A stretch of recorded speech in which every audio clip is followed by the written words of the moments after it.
KRAMNIK who was also on my podcast. It was a very, very difficult conversation. He would respond to you by saying, probably, I'm just like assuming, I don't know what's going on in his head. He would respond that this is like an existential problem of chess. He wants to save the game.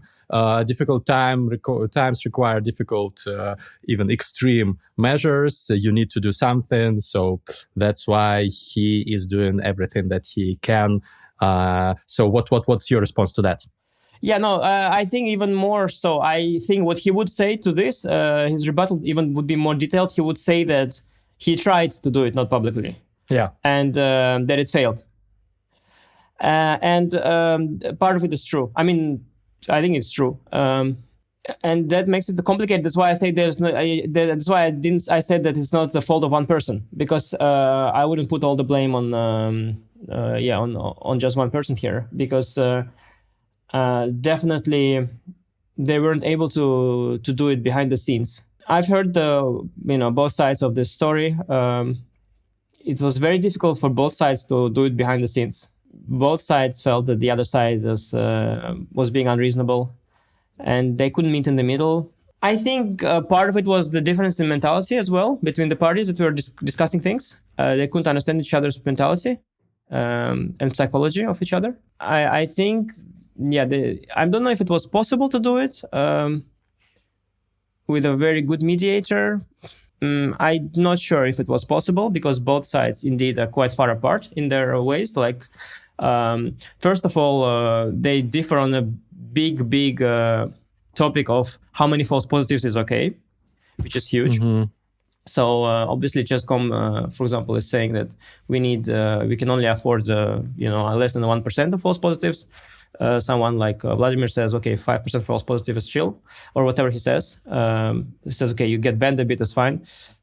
Yeah, I'm not sure it's fine. I mean, like, it's really not like that. I mean, for you, like, imagine, you get banned a bit. I mean, okay, good luck, then with your chess career. After you get banned a bit, it's not you get banned a bit. I mean, it's a stigma for for entire life. So this issue is big, and that's just emotional side. It's just a difference of opinion. But you could still negotiate something. You could still find out ways. And I think it was interesting conversations to be had. And I think they're reasonable conversations, but I think they should have been had in private, And yes, I know that Vladimir, he has his reasons why he says that he couldn't have done it differently. Well, I'm sure that he... I'm sure that he could do better, for sure, to say the least. And I am also sure that the other sides and parties involved could have also done better to try and meet in the middle and somehow try to resolve these things privately. I think it should have been possible, and it is escalated. And I think the thing is that they both must be regretting that they are here. And, when two sides are negotiating and in the end both are regretting, it means that they've done something wrong in the negotiations, because... lose-lose. Yeah, exactly. Something went wrong there. It's definitely lose-lose. I mean, I can't imagine them being thrilled with what's going on. Yeah, maybe KRAMNIK is thrilled. He's making the headlines every day, so who knows? Probably I'll have to ask him for part 2. But to top it off, like if we take a scale from 0 to 100, where 0 is a person who is extremely naive and believes that there are no cheaters whatsoever, and 100 is like a guy like KRAMNIK, who is very suspicious. Where do you put yourself, like suspicious of others? Where do you put yourself? I've gradually moved from like 5 to like 40. And I think I was pushed by finding out who has been like fully caught, like 100% caught. Because I never anyone who's been under speculation, I don't count them as cheaters. I think it's not proven, even if it's like super likely, it's not proven. But there are those who have confessed, which is 100%, right? Well, I mean, they could sometimes confess because it's the easier way for them, easier thing to do, but I know they wouldn't if they didn't do it.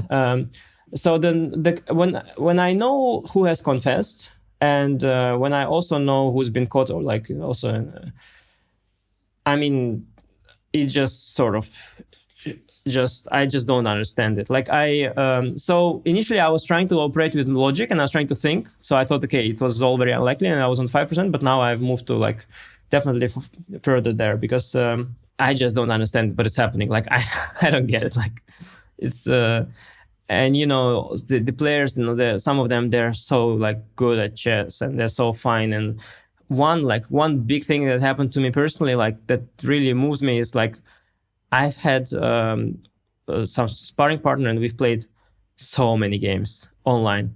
Then I would never ever think that I don't see why I still don't get it. Like I don't understand. He's a good player still, and he's been like caught, like fully caught. You know, there's no doubt whether he's been cheating or not. Like it's, and I just don't. I'm like, but like why? I don't understand it. Seriously, it's beyond me. But it's there. So then because there's that, I'm thinking, okay, you know, I don't get it, but it's there. So I guess it's there. You know.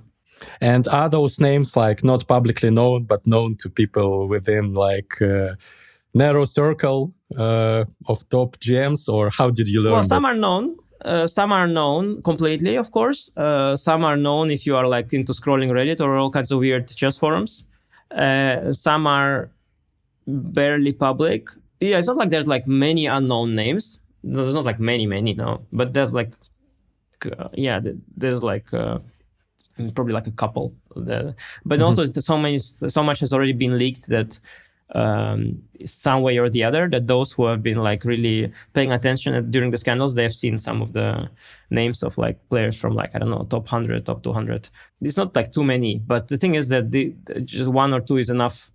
One or two who has been caught is enough to suddenly doubt the entire group, you know, of people like that, of this sort of level, of this sort of, I don't know, like the guys, you know, like good, like nice, like young, like talented, like he's ticking all the boxes where you think that he wouldn't do it, and then he does it, and then you are like, okay, but there are many such, you know, so like could be anything. So that's the issue. That like I wish it was there were no cheaters at all. I wouldn't be paranoid, but they sort of I can't deny that there are people that have been absolutely caught and even confessed. So then, and probably there are some more, or maybe even many more, who haven't been caught, considering the fact that it's very difficult. Also not like at the but I said like I'm at like 40 from the 100, right? So I'm still under the half. I'm still at the less paranoid half. I feel.